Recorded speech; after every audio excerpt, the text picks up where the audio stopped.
আসসালামু আলাইকুম। আশা করি ভালো আছেন। আজ আপনাদের শোনাবো একটি ৯/৬ কবিতা। কবিতার নাম বিচ্ছেদের বিজ্ঞাপন। আমি প্রথমে তীব্রভাবে ঘৃণা করি নিজেকে, তারপর ঘৃণা করি তাদেরকে যারা পৃথিবীতে সভ্যতা সৃষ্টি করেছে, সভ্যতার নামে মানুষকে ঠেলে দিয়েছে নরকের কূপে। প্রেমকে করেছে দুঃখিত হওয়ার সবচেয়ে বড় অস্ত্র, অথচ সেই প্রেম ছিল মহাপবিত্র। সেই প্রেম মানুষদের আজ কোথায় নিয়ে যাচ্ছে?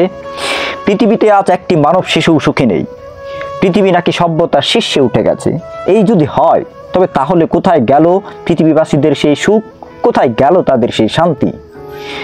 পত্রিকার পাতা খুললেই বুকটা দক করে ওঠে।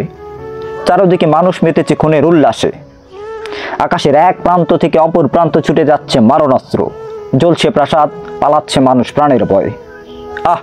বাবার হাতে খুন হচ্ছে সন্তান, সন্তানের ঘাড় ধাক্কায় রাস্তায় ছিটকে পড়ছে বাবা মা। স্বামীকে বিশ্বাস করছে না স্ত্রী, ভেঙে যাচ্ছে ঘর সংসার। অন্ধকারে ডুবে যাচ্ছে গোটা একটা প্রজন্ম।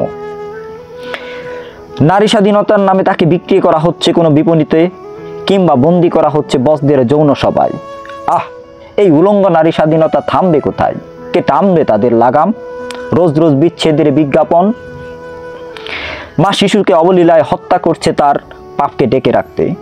স্ত্রী তার কিডনি দিয়েও আগলে রাখতে পারছে না পরগাছা স্বামীকে। শিক্ষালয়ে শিক্ষক চেকে নিচ্ছে তার শিক্ষার্থী কিংবা সহযাত্রীর নিতম্ব।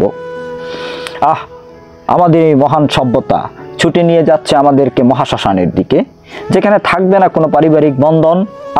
সভ্যতা আপনাকে সালাম। মানুষকে নিশ্চিত এক ধ্বংসের দিকে ঠেলে দেওয়ার জন্য। মানুষ মূলত সুখী, তবে হতাশ।